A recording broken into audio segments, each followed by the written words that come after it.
Nëse Komisioni Qendror i Zgjedhjeve ka bërë një vlerësim paraprak që do kursej 2 milion euro, shumë pjesëtim matematikor është kjo, a do të thotë që Komisioni Qendror i Zgjedhjeve ka një vlerësim që të paktën 53.000 raste mungon në nënshkrimi i zgjedhësit? Po. Ju faleminderit për pyetjen. Ne nuk mund të komentojmë në seancë deklarata publike të komisionerit, të cilat janë dhënë nga ai dhe janë shtëruese, megjithatë për hir të saktësisë së fakteve.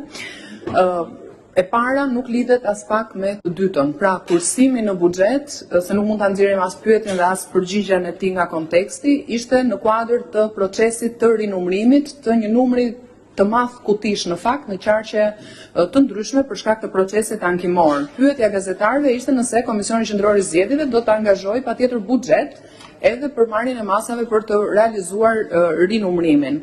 Komisioneri shpjegoi se KQZ-ja nuk do të kërkojë buxhet shtesë, sepse nga buxheti aktual programi për zgjedhjet për kuvend të datës 11 maj ka ende buxhet në dispozicion dhe përmendi një rast kursimi, siç e quani ju dhe siç e quajti ai, që në fakt nuk lidhet me zbatimin e kontratës apo me 52.000 firma apo me 200.000 firma, por lidhet me faktin që fondi buxhetor i alokuar nga Ministria e Financave për KQZ-n për shërbimin postar me vlerën e lidhur të kontratës, pra po ju e thon për ata që ndoshta do ta kuptojnë më mirë praktikisht, diferenca midis buxhetit, fondit limit dhe vlerës së ofertës fituese është ajo që është kursyer që janë rreth 3 milion. Keni qenë mikoqir në tenderim.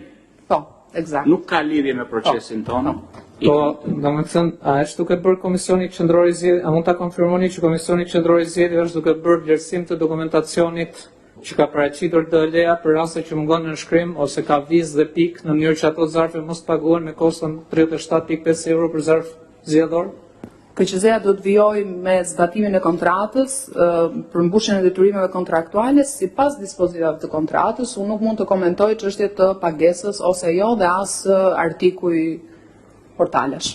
Okej, mirë. Kjo është çështje edhe një herë, kjo nuk është çështje artikuj portalesh. Kjo është objekti i kësaj seance, çështja e dispozitimit të fondeve publike. Pa nervozizëm. Se çfarë është objekti i kësaj seance, përcaktojmë ne që jemi këtej dhe ata që janë andaj. Ju nuk e përcaktoni dot. E përcaktojmë edhe ne, se ne jemi pa lesh kemi stu trupën.